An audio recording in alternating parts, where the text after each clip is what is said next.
Was a girl running in a group. She had a high-speed motor in a 40 Ford Coupe. She had a racing cam and a supercharged. Look at Buddy, hot rod and large. She's a hot rod. She's a hot rod.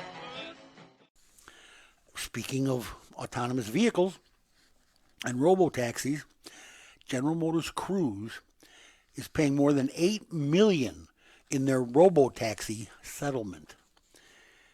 The settlement was struck earlier this year, and the woman is out of the hospital, said the person who declined to be identified discussing a private matter. In the October incident, pedestrian crossing the road was struck by another vehicle before landing in front of one of GM's Cruise vehicles. The robo-taxi braked hard but ran over the person. It then pulled over for safety, driving 20 feet at the speed of up to 7 miles per hour with the pedestrian still under the car. Oh, God. Come on. I want to buy a robo-taxi. That's what I want. Oh, and if that isn't... oh, my God. If that isn't... this is just the backbreaker. General Motors' self-driving subsidiary, Cruise, inches forward in Phoenix. They are doing autonomous testing with a human backup driver. At least that lady wouldn't got dragged down the street. This marks the first time Cruise's self-driving systems have been activated on public roads since October. That's when the California regulators suspended the company's driverless permits, following a crash involving a pedestrian. We know all about that. Cruise subsequently halted their operations, and they should have. Cruise mounted its first efforts toward a return last month when it began mapping roads in Greater Phoenix with humans driving vehicles. The next phase begins in Phoenix with a gradual expansion to the cities in the suburbs expected. We'll see. I guess the company spokesman said, you know what? Cruise was one that really took it on the chin, and they gave it out too, though. Cruise didn't want to give up. They didn't want to say uncle. They just wanted to keep running over people, I guess. I don't know. And my last but not least, Waymo, their newest robo-taxis, may face a Chinese tariff roadblock. Zeekr's autonomous vehicles produced by Geely just started driving in the U.S. What is that Chinese thing driving in the U.S. for? Waymo has staked its long-term vehicle supply on a robotaxi co-designed and built by Chinese automaker Geely. Well, there's your answer. The robotaxi is based on Geely's all-electric Zeekr branded vehicle. We are monitoring the China tariff situation closely, a company spokesman told Automotive News. You're going to find out, I think we're going to talk about this in just a little bit. We're not going to let China flood our market, making it impossible for American automakers, automobile and auto manufacturers to compete fairly, our president said in a news blast. Yeah, I don't think he said it quite that eloquently, but because he can't, but that's okay. I got to tell you, these tariffs are going up. And, I mean, Chuck, what do you think about this kind of money getting levied against the Chinese? It's a little tough to take. Well, like I said, I mean, when you're looking at a $12,000 vehicle, oh, yeah. And what is the average competition? A $30,000+ Elon's vehicles are $40,000. So we're looking at 100% tariff. I think from a consumer perspective, it's a little unfair if a consumer really wants a bid, or do they really want it because it's so cheap? Well, what about that Waymo is using them for the Chinese for their self-driving? They just got busted for 22 crashes. Right. I mean, well, and so this now you've got another issue is if you let's say, George, you had to choose between an American-made or a Chinese-made airplane to fly over the ocean. Which one would you choose? Oh, American. You'd always choose American. So it's the same Absolutely. idea. As we know that Tesla is far and away the most advanced when it comes to self-driving, when it comes to the technology, when it comes to the sensors. So now it's built here. And it's built here where there's some accountability. So I think that there's a huge difference between putting a Tesla type vehicle on the road. So if you're asking me which one I'd rather drive through my neighborhood as a taxi, I'd much rather the Tesla as opposed to some no-name Chinese company who makes $10,000 cars. And we have no idea. For $10,000, the sensors cost $10,000. Our sensors cost $10,000. Right. So that's what I'm saying. The battery costs $15,000. So I don't know that I would trust anything Chinese when it comes to driving on the road next to my family with self-driving. Absolutely not. Absolutely not. And that's ultimately the question: is so our government has very advanced testing when it comes to crash testing and all these things. Do they have a self-driving car test system? I don't know if they've yet? put one in place yet.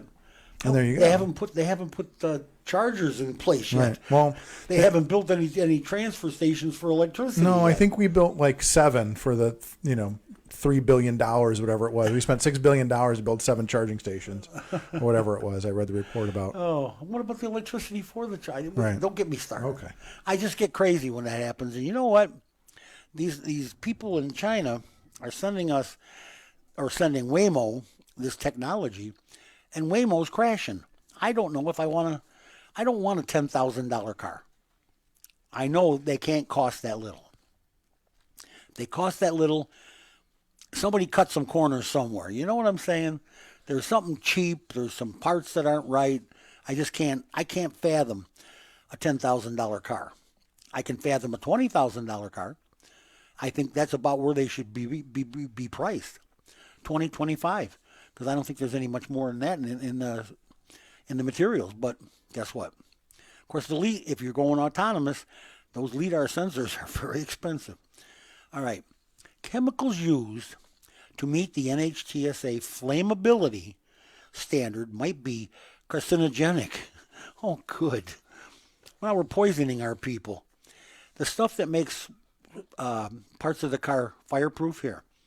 The study tested more than 100 vehicles from the 2015 model year or later and found traces of chemicals linked to cancer in 99% of them. Many of these chemicals were used as flame retardants in the seat foam to meet flammability standards set by the NHTSA. Fumes from the seat foam infiltrated the cabin air, the study said. Oh, hello.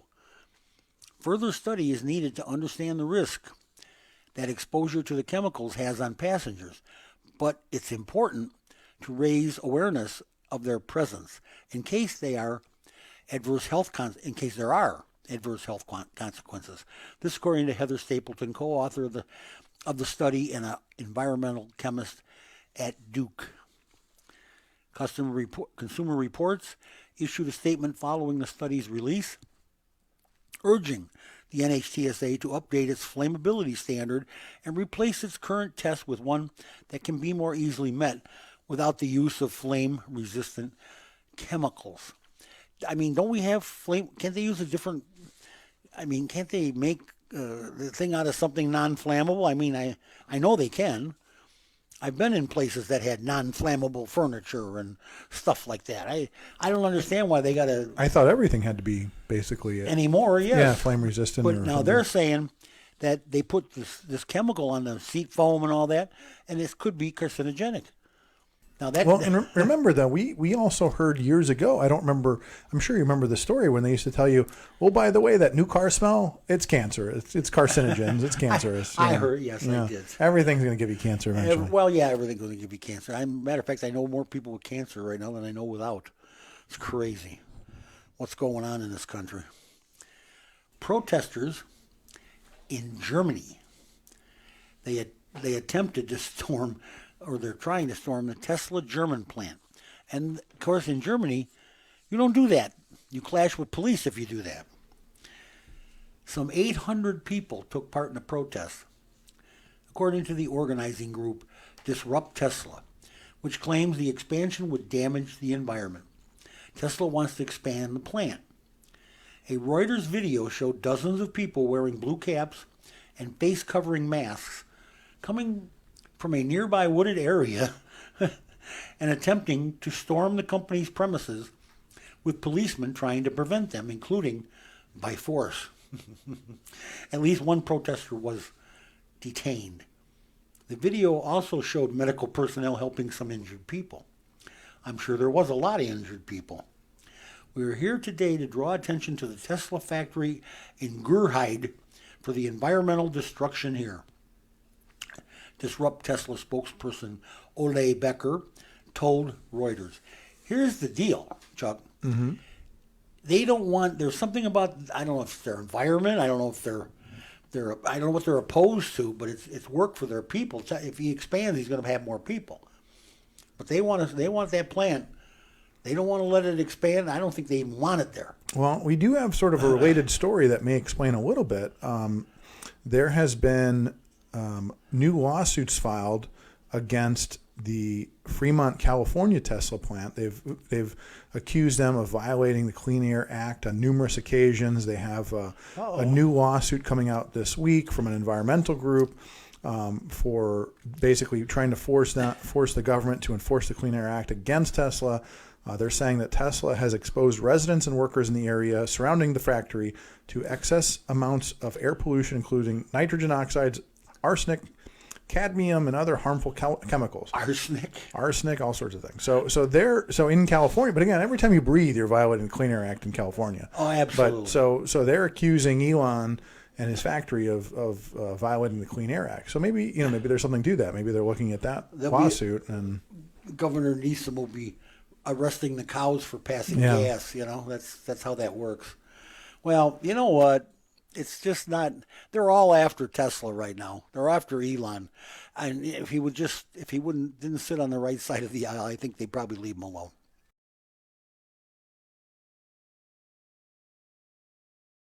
Well, I told you about tariffs earlier, and now it's time for me to tell you about tariffs.